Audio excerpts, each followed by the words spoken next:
The most dangerous promises are never spoken in public. They are whispered when no one else is listening.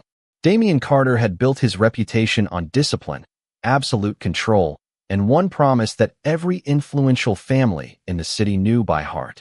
The alpha mafia boss would never marry. It was not a rumor or a negotiation tactic. It was a decision he had repeated for more than a decade, turning away powerful alliances, wealthy heirs, and carefully arranged introductions without hesitation. On a cold autumn evening, the Grand Carter estate stood quietly beneath a sky covered with drifting gray clouds, while a gentle rain tapped against the tall windows of the historic mansion overlooking the lake. Inside his private study, Damian calmly signed the final page of another business agreement before pushing aside a velvet box containing an expensive engagement ring that had been delivered only hours earlier by another prominent family, hoping to change his mind. Without even opening the accompanying letter, he instructed his longtime butler to return everything untouched. "Tell them exactly what I always say," Damian said without looking up. "My answer has not changed." The butler gave a respectful nod before quietly leaving the room. Only silence remained as Damian walked toward the fireplace, holding a cup of freshly brewed coffee while staring into the dancing flames. For reasons he never explained, every marriage proposal reminded him of a strange sense of responsibility that he could not fully understand. He simply knew that breaking his promise would somehow betray something important, even though he could no longer remember why he had made that promise in the first place. A sudden knock echoed through the mansion. Damian glanced toward the antique grandfather clock. It was nearly 11 o'clock at night. No scheduled visitors were expected. The security staff had already confirmed that the property gates were closed.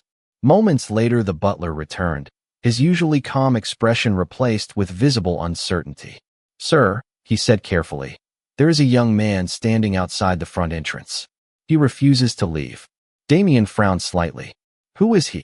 The butler hesitated before answering. He only introduced himself as Ethan Brooks. Damian searched his memory, but the name meant nothing. "What does he want?" "He says he has come because you made him a promise many years ago." Damian slowly placed his coffee cup onto the desk. "That is impossible." Nevertheless, curiosity overcame caution. He walked through the quiet hallway toward the massive front doors, listening as the rain continued falling beyond the stone walls. When the doors finally opened, a cool breeze swept inside. Standing beneath the porch light was a young white Omega no older than 24, wearing a simple beige coat over casual clothes and holding an old wooden box tightly against his chest. His soft brown hair was damp from the rain, yet his calm blue eyes showed neither fear nor desperation. Instead, they carried quiet determination. For several long seconds, neither man spoke. Damian studied the stranger's face, certain they had never met before. Ethan carefully stepped forward and extended the weathered wooden box with both hands. Resting on top was an aged envelope sealed with dark blue wax that had cracked with time. Across the front, written in unmistakably familiar handwriting, were 7 words that caused Damian's heartbeat to falter. To be opened only by Damian Carter. He stared at the signature beneath the message, unable to look away. It belonged to him. Damian remained perfectly still as the rain continued falling beyond the open doorway, his eyes fixed on the signature at the bottom of the envelope. He had signed countless contracts over the years, yet the elegant strokes across the aged paper were unmistakably his own. Every letter, every curve, every detail matched the way he had written his name for as long as he could remember. He slowly accepted the envelope before looking back at the young Omega, standing quietly beneath the porch light. "I do not know who you are," Damian said honestly. Ethan gave a small nod, as though he had expected that answer. "I know," he replied gently. "You were supposed to forget my name, but you were never supposed to forget this letter." Damian frowned. "What does that mean?" Ethan lowered his eyes toward the wooden box. "Please open everything before asking me to explain." The butler silently stepped aside, allowing Ethan to enter the mansion. Warm light from the grand foyer replaced the cold rain outside as the heavy front doors closed behind them. Damian led Ethan into the library, where shelves of leather-bound books surrounded an enormous stone fireplace. The room felt safe, quiet, and strangely timeless. He carefully placed the wooden box onto a polished oak table before breaking the brittle wax seal on the envelope. Inside rested a single handwritten page. The first sentence immediately unsettled him.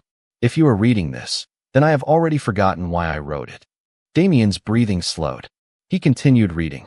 Trust the young man who brings you this box. Do not trust your memory until you have seen every piece of evidence. Ethan watched silently while Damien reached the bottom of the page. There was no explanation, only one final instruction. Open the box only after confirming the photograph hidden beneath the false bottom of the second drawer in your desk. Damien looked toward the antique desk across the room. No one besides himself and the butler knew that it contained a concealed compartment. Without speaking, he crossed the library, unlocked the second drawer, and carefully lifted the wooden panel hidden beneath several folders. His hand froze. A faded photograph rested exactly where the letter had described. The image showed a much younger Damien standing beside a smiling teenage boy with soft brown hair and bright blue eyes. The resemblance was unmistakable. It was Ethan, several years younger. Damien turned the photograph over with trembling fingers. Written on the back was another note in his own handwriting. One day he will come back. When that happens, listen before you judge. Damien slowly looked toward Ethan again. I still do not remember meeting you. Ethan answered with remarkable calm. I never expected you to. Damien carried the photograph back to the table and finally opened the weathered wooden box. Inside lay several neatly folded documents tied together with a dark blue ribbon. Beneath them rested a simple silver ring that showed no signs of ever being worn. It was elegant, unremarkable, and carried no gemstone. Damien carefully picked it up, noticing a tiny engraving along the inside surface. Instead of initials or a date, only 4 words appeared. For the promise alone. Ethan's expression softened as he recognized the ring. I hoped it would still be there, he whispered. Damien looked at him with growing confusion. Is this supposed to be an engagement ring? Ethan gently shook his head. No, it was never meant for marriage. He reached toward the final document inside the box and unfolded it with careful hands. Resting beneath every page was an old brass key attached to a small metal tag stamped with a single number that immediately captured Damien's full attention. Safe Vault 7. Damien held the old brass key in the palm of his hand while studying the small metal tag stamped with the number 7. The engraving seemed strangely familiar, stirring a distant feeling that refused to become a memory. He looked from the key to the unworn silver ring and finally toward Ethan, who remained quietly seated across the library without attempting to influence his reaction. Safe Vault 7. Damien read aloud. Where is it? Ethan answered honestly. I do not know the location. You told me that if I ever returned here, you would recognize the number before I did. Damien slowly shook his head. I recognized the feeling, not the place. He untied the blue ribbon securing the remaining documents and began examining each page with careful attention. Most appeared to be old property records, handwritten notes, and copies of legal filings connected to the Carter Family Foundation. At first glance, everything seemed ordinary, yet several pages contained handwritten corrections in dark blue ink. Damien immediately recognized the handwriting as his own. Someone had crossed out names, rewritten dates, and inserted references to confidential storage records. One document listed the contents of Safe Vault 7, but nearly every line had been covered with black ink, leaving only a single sentence untouched. Open only after the rightful witness returns. Voluntarily, Damien read the words twice before looking at Ethan. Does that witness mean you? Ethan quietly nodded. That is what my mother believed. Damien's attention shifted immediately. Your mother knew me? Ethan reached into the wooden box once more and carefully removed a small folded photograph protected inside a transparent sleeve. The picture showed a younger woman standing beside Damien many years earlier. Both smiled naturally while holding a much younger Ethan between them. The child could not have been older than 10. Damien stared at the image in disbelief. I still cannot remember this. Ethan gently smiled without disappointment. She told me you probably would not. Damien turned the photograph over.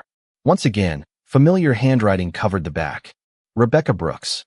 Keep your promise until Ethan is old enough to choose for himself. Damien closed his eyes for a brief moment. Rebecca Brooks. Even the name stirred only fragments of emotion instead of complete memories. He opened another document and immediately noticed something unusual. Several pages carried official seals from different years, yet the paper itself appeared newer than the ink suggested. Damien carefully compared two signatures printed only inches apart. "These records have been altered," he said quietly. "The dates do not match the document paper." Ethan leaned forward. "You noticed it?" Damien looked at him. "You already knew?" Ethan slowly nodded. "That is why I came here instead of taking the box somewhere else.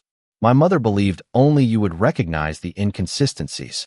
Damien continued reviewing every page until one final folded sheet slipped free and landed upon the table. Unlike the others, it contained no legal language. It was a simple handwritten list titled, "Things to Verify Before Trusting Anyone." The first instruction read, "Confirm the hidden photograph." The second read, "Locate safe Vault 7."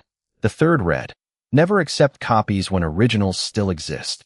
Damien's expression grew more serious with every line. Whoever had prepared this investigation had anticipated deception long before it occurred.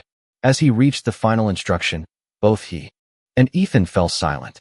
Written beneath the last line were 8 carefully chosen words. "Someone inside the Carter estate already knows the truth."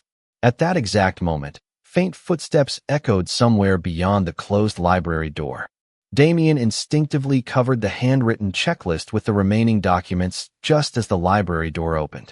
The longtime butler stepped inside carrying a silver tray with freshly brewed tea, his composed expression giving no hint that anything unusual had happened. Yet Damien noticed something he had overlooked countless times before. The older man paused for the briefest moment after seeing the brass key resting on the table. It was almost imperceptible, but it was enough. Damien remembered the final instruction written on the page. "Someone inside the Carter estate already knows the truth." The butler quietly placed the tea service beside the fireplace. "Will you require anything else this evening, sir?" Damien calmly studied his face before answering. "Actually, yes. Tell me if the number 7 means anything to you." The butler's eyes shifted toward the brass key for only an instant before returning to Damien. "It has been many years since I heard that number spoken inside this house." Ethan immediately looked toward the older man. Damien remained silent, allowing him to continue. "Your late father instructed every member of the household never to mention safe Vault 7 again," the butler explained. "After that evening, no one ever asked about it." Damien slowly stood. "What evening?" The butler hesitated, clearly weighing a promise he had protected for years. "The night Miss Rebecca Brooks came here with her son." Ethan quietly lowered his eyes. Damien felt the room grow impossibly still. "You remember them?" The butler nodded. "Very clearly.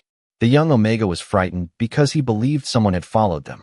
Miss Brooks carried several legal files and asked to speak with your father immediately. You arrived shortly afterward." Damien searched desperately for even a fragment of memory, but nothing appeared. "What happened next?" The butler sighed softly. "Your father dismissed every servant from the West Wing. Only 4 people remained inside the study that night. Your father, yourself, Miss Brooks, and the family attorney." Ethan spoke for the first time in several minutes. "Did they stay long?" "Nearly 3 hours," the butler replied. When they finally emerged, Miss Brooks looked relieved for the first time since arriving. "You walked her and the boy to their car personally." Damien frowned. "If all of that happened, why does none of it exist in my memory?" The butler answered carefully. "Because 3 days later you ordered every household record from that week to be sealed. You personally instructed me that if either Rebecca Brooks or Ethan Brooks ever returned, I was to tell you nothing unless you discovered the evidence on your own." Damien exchanged a surprised glance with Ethan. Every new answer only deepened the mystery. "So you have been waiting all these years?" the alpha asked quietly. The butler smiled with quiet sadness. "I have been waiting for you to ask the correct questions." Damien looked again at the brass key before placing it beside the silver ring. "Where is safe Vault 7? The older man slowly walked toward one of the towering bookcases lining the library wall. He rested his hand upon an old leather-bound history volume that had remained untouched for decades. Without removing the book, he pressed gently against the wooden shelf beside it. A nearly silent mechanical click echoed through the library. Behind the fireplace, part of the stone wall shifted several inches before stopping. Hidden behind the moving panel was a narrow staircase descending into darkness beneath the mansion. Ethan stared in astonishment while Damien instinctively tightened his grip around the brass key. The butler quietly stepped aside before speaking the words that sent another chill through the room. "Sir, that passage leads to the vault, but before you unlock the final door, there is one person you must meet first. The family attorney has been waiting for your return every Tuesday night for the past 14 years, and tonight is Tuesday." Ethan and Damien exchanged a silent glance before following the butler through the concealed passage behind the fireplace. Soft lights embedded along the stone walls slowly illuminated the narrow staircase as they descended beneath the mansion. The air carried the faint scent of aged paper and polished wood rather than the dampness Damien had expected. Whoever designed this hidden level had intended it to preserve history instead of hiding treasure. At the bottom of the staircase, an elegant hallway stretched ahead, lined with framed photographs, sealed display cases, and shelves containing leather journals marked only by years. Damien paused before one display showing a faded blueprint of the Carter estate. A small handwritten note beside it caught his attention. "Every secret deserves one honest witness." Once again, the handwriting belonged to him. Ethan quietly observed the collection with growing amazement. "This place feels more like a museum than a vault," he whispered. "Perhaps that was always the point," Damien replied. They continued until the hallway opened into a circular chamber where an elderly gentleman sat calmly beside a polished oak table, reading beneath a warm brass lamp. His silver hair was neatly combed, and his dark suit looked as though it had been pressed only moments earlier. He slowly closed the book before rising with remarkable composure. "Good evening, Damien," he said with a gentle smile. "You are exactly 3 hours later than I expected." Damien studied the familiar stranger. "You know me." "For nearly 20 years, the attorney answered. "My name is Charles Whitmore. Your father trusted me with every important family matter. Eventually, so did you." Charles turned toward Ethan with visible kindness. "And you must be Ethan Brooks. It is good to finally see that you arrived safely." Ethan offered a polite nod. "You were expecting me as well?" "Every Tuesday," Charles replied. "For 14 years." Damien folded his arms. "Why Tuesday?" Charles opened a worn leather notebook resting on the table and carefully turned several pages before stopping at an entry dated many years earlier. "Because that was the day you believed everything would finally become safe." Damien felt the same frustration returning. "I still remember nothing." Charles nodded sympathetically. "Which is precisely why you left instructions for tonight." He reached beneath the table and produced a small wooden case no larger than a hardcover novel.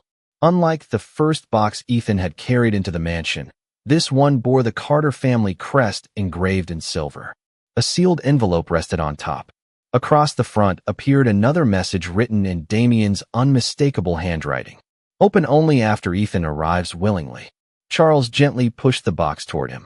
"You insisted that no one, including me, should ever break this seal before both of you stood together." Damien carefully opened the envelope. Inside was not another letter, but a small digital voice recorder accompanied by a handwritten note. "Do not trust incomplete memories. Trust my voice."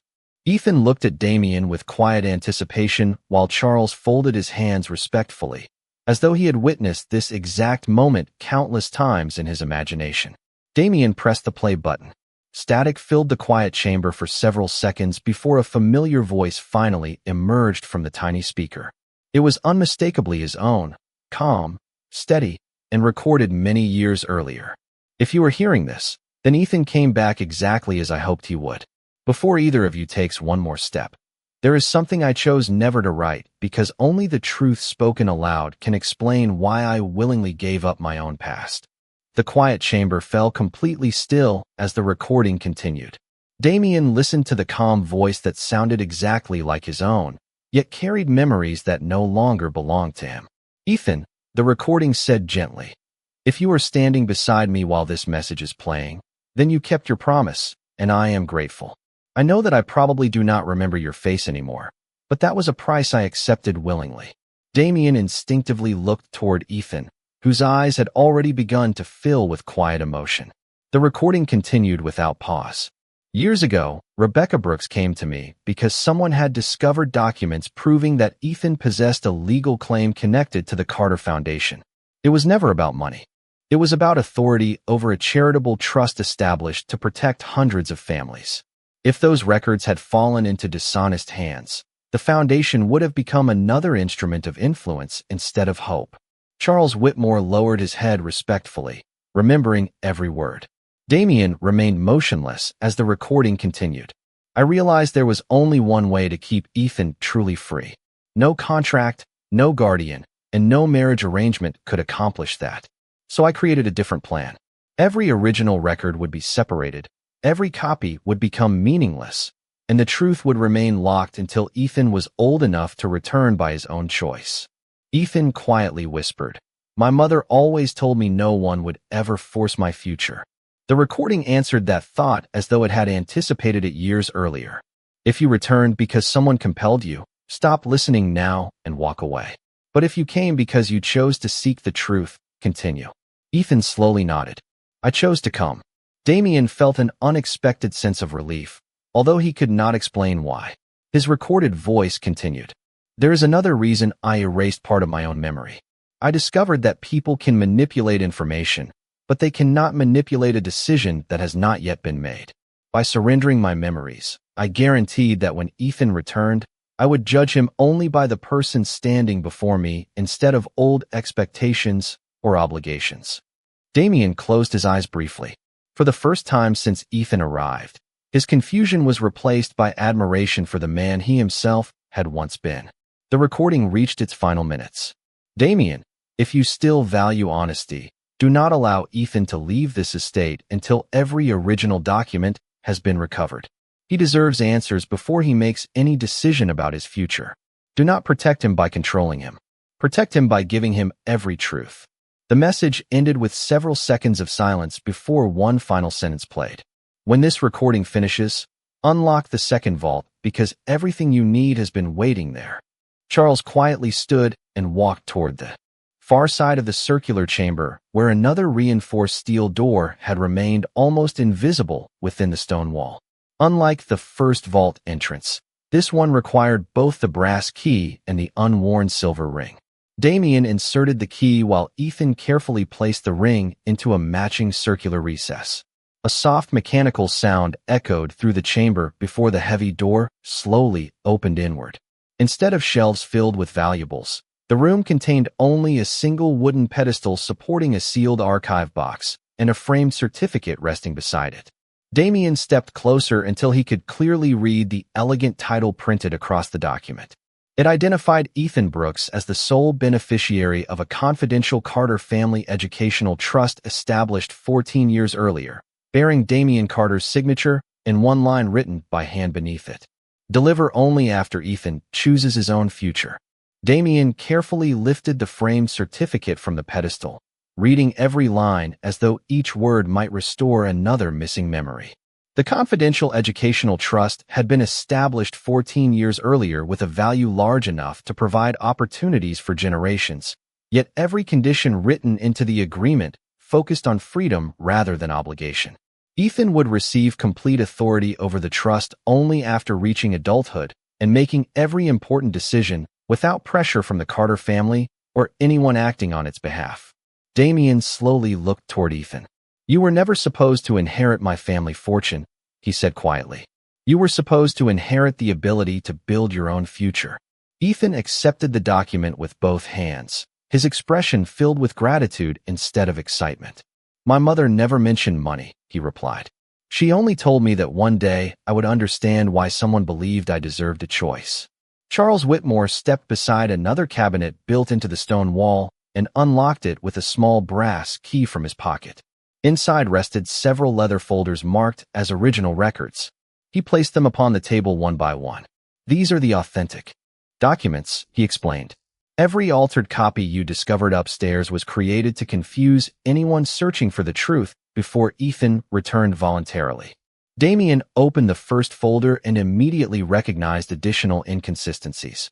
Entire paragraphs had disappeared from the duplicate versions while signatures had been rearranged to change the meaning of important agreements. Someone invested years trying to rewrite this history, Damien observed. Charles nodded. Yes, but they never found these originals. Ethan carefully examined one of the folders until a familiar name caught his attention. Rebecca Brooks, he whispered.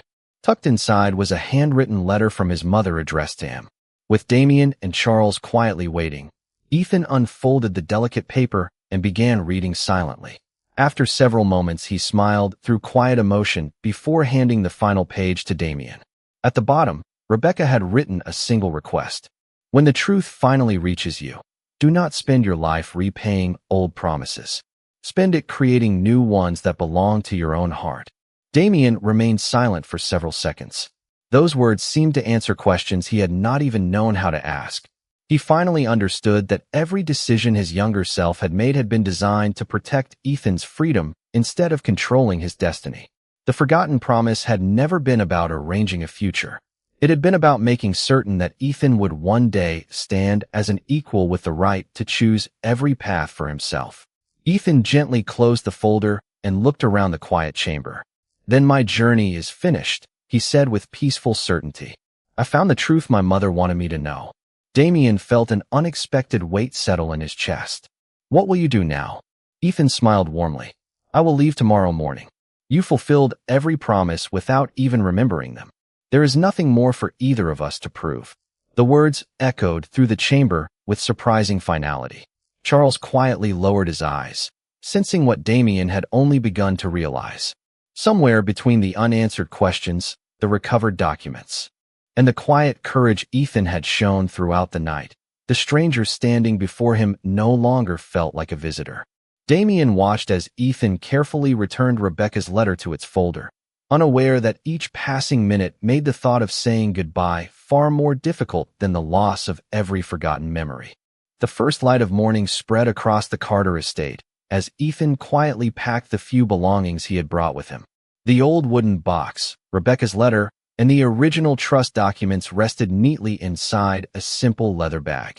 He paused beside the guest room window, watching sunlight reflect across the calm lake. For the first time in many years, the questions that had shaped his life had finally been answered. He had discovered why his mother trusted Damien, why the truth had been hidden, and why every decision had been designed to protect his freedom instead of limiting it. That knowledge alone felt like a gift.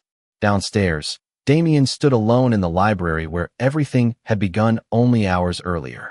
The silver ring remained on the desk beside the brass key, silent reminders of promises made by a younger version of himself. Although the missing memories had not returned, something far more important had become clear. Every letter, every recording, and every carefully prepared instruction revealed the same principle. He had never wanted Ethan to feel indebted to him. He had wanted Ethan to stand beside him only if that choice came freely. The realization made Damien understand another truth he had avoided for years. His vow never to marry had not been born from fear of commitment. It had been the final safeguard in a plan that refused to let anyone mistake protection for possession. A quiet knock interrupted his thoughts. Ethan entered the library carrying his bag and offered a grateful smile. I wanted to thank you before I leave. Damien slowly nodded. You do not owe me thanks. Most of this was done by someone I barely remember. Ethan looked around the room before answering. Memories can disappear, but character does not. The man who made those promises and the man standing here today are still the same person. Damien felt those words settle deeply within him. Where will you go? He asked. Ethan smiled gently. I have always wanted to open community art programs for children who never believed they belonged anywhere. Now I finally have the resources to make that dream real. Damien could not hide his admiration. That sounds exactly like the future Rebecca hoped he would choose. Ethan nodded. It is my decision. That makes it even more meaningful. They walked together toward the front entrance as the estate slowly came to life around them. Staff members quietly prepared for another ordinary day, unaware that years of carefully guarded secrets had come to a peaceful conclusion beneath the mansion. Outside, Ethan placed his bag into the trunk of a waiting car before turning back one final time. Damien watched him with unexpected hesitation. For years he had believed that distance was the safest way to honor an old promise. Now, standing in the clear morning light without hidden documents or forgotten mysteries between them, he realized that remaining silent would no longer protect anyone. He stepped forward before Ethan could open the car door. May I ask you one question? Ethan smiled. Of course. Damien took a slow breath. If none of this had happened, if there had been no letters, no trust, no promises, and no forgotten memories, do you think we still would have met? Ethan considered the question before quietly laughing. I believe life has a surprising way of introducing the right people at the right time. Damien smiled for the first time in many years. Then I would like the chance to know you without the weight of yesterday. Ethan looked directly into his eyes, seeing no obligation, no expectation, and no hidden agenda. Only sincerity remained. Instead of answering immediately, he gently closed the car door again, leaving the future unwritten for the very first time. Ethan looked at Damien for a long moment before a warm smile slowly appeared across his face. I would like that, he answered. Not because of anything that happened before today, but because I want to discover who you are now. Those simple words carried more meaning than any promise. Either of them had uncovered inside the hidden vault. Damien felt an unfamiliar sense of peace settle over him. For years he had lived according to a vow whose purpose he could no longer remember. Now he finally understood that the promise had never been about avoiding marriage or closing himself to the future. It had been about protecting another person's freedom until that freedom could no longer be questioned. Since Ethan had chosen his own path without pressure, the promise had already been fulfilled. Over the following months, their lives moved forward naturally instead of according to someone else's plan. Ethan established the Brooks Creative Learning Center using the educational trust exactly as Rebecca had hoped. The center welcomed children from every background, offering art classes, scholarships, and mentorship programs that encouraged imagination and confidence. Damien quietly supported the project through the Carter Foundation, but only after asking Ethan whether his involvement would truly be welcome. Every decision became a conversation instead of an assumption. Every success belonged to both respect and cooperation rather than obligation. Charles Whitmore often visited the center, smiling whenever he watched children filling bright classrooms with paintings and laughter. The elderly attorney once remarked that the greatest investment the Carter family had ever made was not financial. It was believing that kindness could continue across generations. Even the longtime butler occasionally stopped by with homemade desserts, insisting that every celebration deserved something sweet. As the seasons changed, Damien and Ethan gradually built a friendship based upon honesty, shared purpose, and quiet evenings discussing new ideas beside the lake outside the Carter estate. They learned each other's favorite books, discovered a mutual appreciation for classical music, and laughed about small misunderstandings that would have seemed impossible only months earlier. Neither of them rushed to define what they were becoming. There was no hidden contract waiting beneath the surface and no forgotten instruction guiding their choices. There was only trust earned, one day at a time. Nearly a year after Ethan first arrived at the mansion, the Brooks Creative Learning Center celebrated its official grand opening. Families, teachers, volunteers, and community leaders gathered to recognize the achievement. During the ceremony, Damien stood before the audience holding a small velvet box that many people assumed contained another symbolic donation. Instead, he opened it to reveal the simple silver ring that had rested untouched inside the wooden box from the very beginning. He smiled before speaking. For many years I believed this ring represented a promise that limited my future. I finally understand that it represented the freedom to choose the future honestly. He turned toward Ethan, who looked at him with quiet surprise. Today I am not asking because of history, responsibility, or expectation. I am asking because every day since we met again has shown me the kind of life we can build together. Ethan Brooks, would you choose to continue that journey with me? The gathering became wonderfully silent. Ethan stepped forward with calm confidence and gently accepted the silver ring into his own hands before looking directly into Damien's eyes. Yes, he answered softly. Not because destiny decided for us, and not because promises from the past require it. I choose you because the future belongs to both of us now. Warm applause filled the bright afternoon as Damien placed the simple ring upon Ethan's hand, completing a story that had never been about forgotten memories or hidden secrets alone. It had always been about protecting the right to choose, discovering that love cannot be preserved through control, and proving that the strongest promise is the one two people freely make together.